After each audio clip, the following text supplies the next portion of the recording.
நான் அவங்க யஷ்வந்த் மொட்டை அடிச்சிட்டேன். நாங்கள் வண்டர்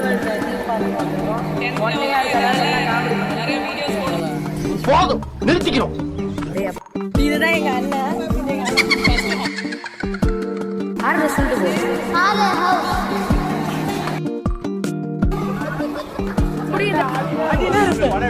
அடினே இருப்பேன்.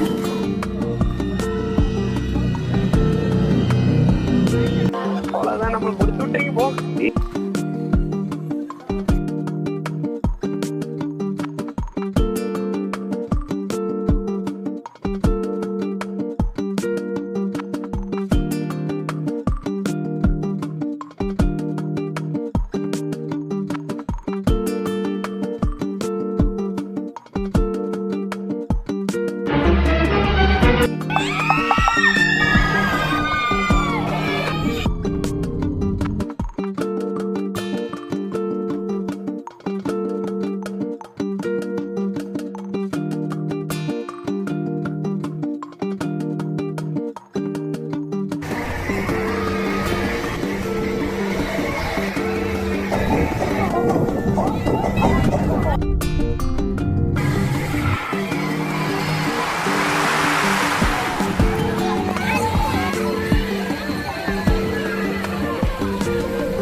அங்கே ரித்தன்யா, அவங்க அண்ணன் விஜயகாந்த் அண்ணன், அப்பா ஜவா மாமா, இங்கே வீடியோ எடுக்கிறது திவின் மாமா, சத்யா அத்தை, இங்கே ரொம்ப நன்றி கூட்டிகிட்டு வந்தோம்.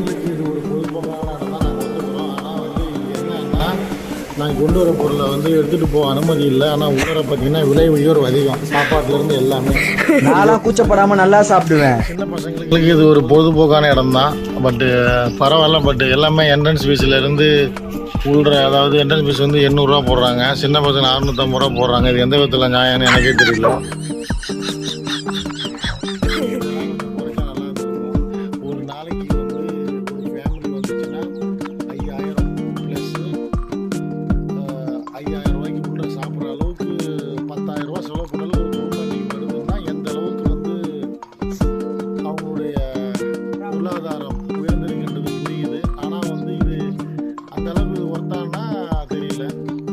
குழந்தைங்களுக்கு ஓகே தான். பட் விலை ரொம்ப அதிகமாக இருக்குது. என்ட்ரன்ஸ் ஃபீஸ்லேருந்து உள்ள ஸ்நாக்ஸ் எது எடுத்து வாங்குறாங்க. ஆனால் உள்ள ஒரு பிரியாணி 200 வாங்குறாங்க. அது லிமிட்டடு. இதெல்லாம் தவிர்த்தா கொஞ்சம் நல்லாயிருக்கும். ரேட் ரொம்ப ஜாஸ்தி. 200 ரூபா ரொம்ப டூ மச். உழைப்பாளனுடைய ஒரு நாள் சாப்பிட்டு 200 ரூபா தான். அவனுடைய கடின உழைப்பு இங்கே ஜஸ்ட்டு தண்ணியில்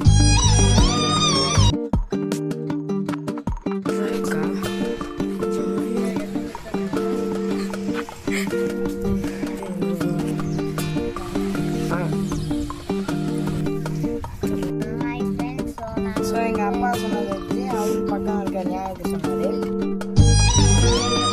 ஆக்சுவலி கொஞ்சம் வருத்தத்தில் இருந்தாங்கன்னா அங்கே பரவச உலகம்லேயே நிறைய என்ஜாய் பண்ணுறதுக்கு. ஆனால் இங்கே எதுவுமே இல்லை. பட் ஆனால் வேவ்ஸ் மட்டும் தான் நல்லா இருந்துச்சு. நல்லா ஸ்விம் பண்ண முடிஞ்சு, ஜாலியாக இருந்துச்சு. அவ்வளோ ஃபினிஷ் கிளாஸ்.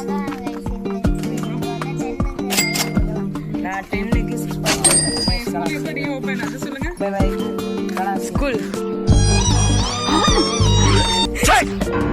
சிரிக்கிறானி.